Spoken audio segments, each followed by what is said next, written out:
వెల్లడించింది. సంజయ్ రాయ్ ను దోషిగా తేలుస్తూ తీర్పిచ్చింది. కలకత్తా ఆర్జీకర్ మెడికల్ కాలేజ్లో ట్రైనీ డాక్టర్ గత ఏడాది ఆగస్టు 7న దారుణ హత్యకు గురైంది. ఈ ఘటనపై సీబీఐ దర్యాప్తు జరిపి గత అక్టోబర్ 7న ఛార్జిషీట్ వేసింది. విచారణ అనంతరం సంజయ్ రాయ్ ను దోషిగా తేలుస్తూ జడ్జి అనిర్జన్ దాస్ తీర్పునిచ్చారు. ఇక సోమవారం శిక్ష ఖరారు చేయనున్నారు.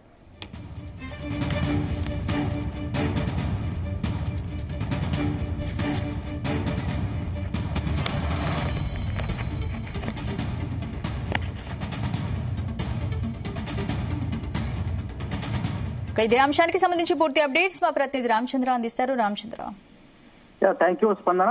దేశవ్యాప్తంగా సంచలనం సృష్టించినటువంటి ఆర్జీకర్ ఆసుపత్రి ట్రైనీ డాక్టర్ అత్యాచారం కేసులో కోల్కతాలోని సిల్లా కోర్టు ఈరోజు తీర్పు వెలువరించింది.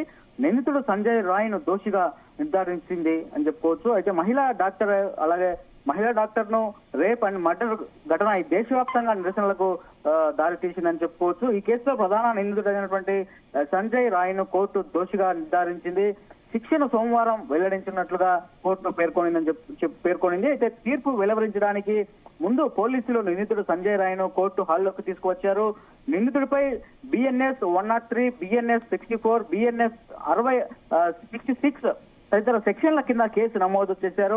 ఈ సెక్షన్ల ప్రకారం గరిష్టంగా మరణ శిక్ష విధించే అవకాశం ఉంది. అలాగే నిందితుడు ఈ ఘోరమైన నేరం చేసినట్లు రుజువైంది అని చెప్పి న్యాయమూర్తి ఈ సందర్భంగా వ్యాఖ్యానించారు. అనంతరం సంజయ్ రాయ్ ను జ్యుడిషియల్ కస్టడీకి తరలించినటువంటి పరిస్థితి ఏదైతే కనిపిస్తుందో, అయితే ఈ కేసులో దోషిగా తేలిన సంజయ్ రాయ్ తాను నిర్దోషిని అని చెప్పి కూడా మరోసారి కోర్టుకు విన్నవించే ప్రయత్నం చేశారు. తాను ఆ సమయంలో రుద్రాక్షమాల ధరించి ఉన్నానని, అలాంటి సమయంలో తాను ఆ దారుణానికి ఎలా చేస్తానంటూ కూడా కోర్టును అలా న్యాయమూర్తిని కూడా ప్రశ్నించినటువంటి ఘటన అయితే అక్కడ చోటు చేసుకునింది.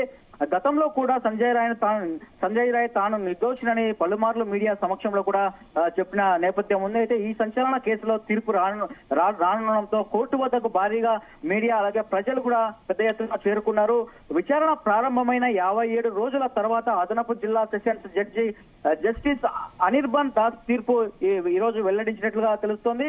నవంబర్ 12న ప్రారంభమైన ఇన్ కెమెరా విచారణ 50 మంది సాక్షులను కూడా విచారించారు. ఈ కేసుకు సంబంధించినటువంటి కేసులో ఈ కేసు విచారణ జనవరి 9న ముగిసింది. విచారణలో నిందితుడు నేరం చేశాడని చెప్పి రుజువైనందున అతనికి మరణ శిక్ష విధించాలని చెప్పి కూడా సిబిఐ కోర్టును కోరింది. దేశవ్యాప్తంగా ఆందోళనలు కోల్కతా ప్రభుత్వ ఆసుపత్రిలో జరిగిన ఈ నేరంపై దేశవ్యాప్తంగా నిరసనలు వ్యక్తమయ్యాయి. బాధితులకు న్యాయం చేయాలని చెప్పి కూడా డిమాండ్ చేస్తూ కోల్కతా వీధుల్లో కొవ్వొత్తుల ర్యాలీలు కూడా నిర్వహించారు. కోల్కతాకు చెందిన ప్రముఖ క్లబ్లు ఈస్ట్ బెంగాల్, మోహన్ బగాన్, మహమ్మద్ స్పోర్టింగ్ కూడా వీధుల్లోకి వచ్చాయని చెప్పుకోవచ్చు. మొత్తానికి ఈ కేసులో ఈ రోజు ఇతని సంజయ్ రాయ్ ని దోషిగా పేర్కొంటూ కూడా కోర్టు ఈ రోజు వెల్లడించింది. అయితే సోమవారం శిక్ష ఖరారు చేసే అవకాశం ఉంది. దీంతో దేశవ్యాప్తంగా కూడా అందరూ కూడా హర్షం వ్యక్తం చేస్తున్నారు. ట్రైనీ డాక్టర్ కు న్యాయం జరిగింది. ట్రైనీ డాక్టర్ ను రేప్ అండ్ మర్డర్ చేసిన కేసులో ఇతనికి ఈ శిక్ష కఠినమైన శిక్ష ఉంటుందని చెప్పి కూడా రామచంద్ర, ఇప్పుడు సంజయ్ రాయ్ ని దోషిగా కోర్టు నిర్ధారించింది కాబట్టి సోమవారం కూడా శిక్ష ఖరారు చేయనుంది న్యాయస్థానం. మరి ఏంటి, ఎలాంటి శిక్ష పడే అవకాశం ఉంది?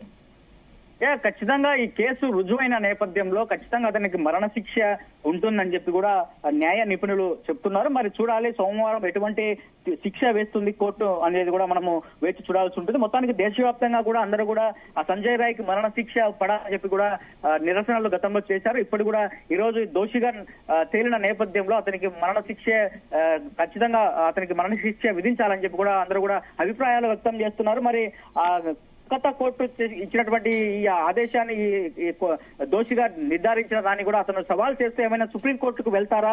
ఒకవేళ సుప్రీంకోర్టుకు వెళ్తే అక్కడ న్యాయ సహాయం కూడా నిరాకరించే విధంగా కూడా లాయర్లు కూడా ముందుకు రావాలని చెప్పి కొన్ని ప్రజా సంఘాలు కూడా కలకత్తాలోని ప్రజా సంఘాలు కూడా పిలుపునిస్తున్న పరిస్థితి అయితే అక్కడ కనిపిస్తోంది. మరి చూడాలి సోమవారం ఎటువంటి తీర్పు అలాగే శిక్ష ఏం ఖరారు చేస్తారనేది కూడా చాలా ఉత్కంఠంగా ఉందని చెప్పుకోవచ్చు. స్పందన, అంటే దాదాపు సంవత్సరం తర్వాత శిక్ష ఖరారు చేసింది కోర్టు కాబట్టి మరి బాధితులకు న్యాయం జరిగింది అనుకోవచ్చా?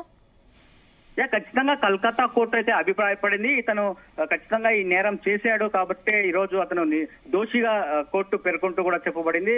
కాబట్టి ఖచ్చితంగా ఏదైతే ట్రైనీ డాక్టర్ పేరెంట్స్ తల్లిదండ్రులకు న్యాయం జరిగింది అని చెప్పి కూడా అందరూ కూడా చెప్తున్నారు. మరి చూడాలి సోమవారం ఎటువంటి శిక్ష అమలు అవుతుంది, శిక్ష ఏం ఖరారు చేస్తారనేది కూడా కొంచెం సందిగ్ధంగా ఉందని చెప్పుకోవచ్చు. ఒకవేళ అతనికి సుప్రీంకోర్టుకు వెళ్లే అవకాశం ఏమైనా ఉంటుందా, లేదంటే కోల్కతా కోర్టు ఇచ్చినటువంటి శిక్షనే ఫైనల్ గా ఖరారు చేసి ఆ శిక్షను అతని అనుభవిస్తాడా లేదన్నది కూడా చాలా కొంచెం టెన్షన్ గా ఉందని చెప్పుకోవచ్చు. మన కలకత్తాలో మాత్రం ఇప్పటికే అతని దోషిగా నిర్ధారించడంతో పెద్ద ఎత్తున అందరూ కూడా ప్రజలు అటు ప్రజా సంఘాలు అందరూ కూడా హర్షం వ్యక్తం చేస్తున్నటువంటి పరిస్థితి అయితే ప్రస్తుతం కలకత్తాలో నెలకొనిందని చెప్పుకోవచ్చు. స్పందన అంటే బాధితుల తల్లిదండ్రుల రియాక్షన్ ఏంటి? అంటే కోర్టు తీర్పు గురించి వాళ్ళు ఏమైనా రియాక్ట్ అయ్యారా? ఖచ్చితంగా ఈ మొదటి నుంచి కూడా వాళ్ళు తన కూతురికి న్యాయం జరగాలని చెప్పి కూడా ట్రైనీ డాక్టర్ తల్లిదండ్రులు అయితే కోరుకుంటున్నారు. వారికి పెద్ద ఎత్తున బాసటగా ప్రభుత్వాలు కూడా సపోర్ట్ చేశాయి, అటు ప్రజా సంఘాలు అటు ప్రతిపక్షాలు కూడా సపోర్ట్ చేశాయి. అయితే అతనికి ఖచ్చితంగా తన కూతురు ఇప్పుడు వాళ్ళతో లేదు కాబట్టి ఆ కూతురు లేని నేపథ్యంలో అతనికి కూడా అటువంటి మరణ శిక్ష జరగాలని చెప్పి కూడా తల్లిదండ్రులు కోరుకుంటున్నారు. ఈ రోజు ఇచ్చినటువంటి కోర్టు తీర్పును కూడా స్వాగతిస్తున్నారని చెప్పి తల్లిదండ్రులు వాళ్ళు చెప్పుకోవచ్చు. అయితే సోమవారం ఏదైతే శిక్ష ఖరారు అవుతుందో దాన్ని బట్టి తల్లిదండ్రులు కూడా స్పందించే అవకాశాలు ఉన్నాయి. స్పందన. Right, thank you Ramachandra.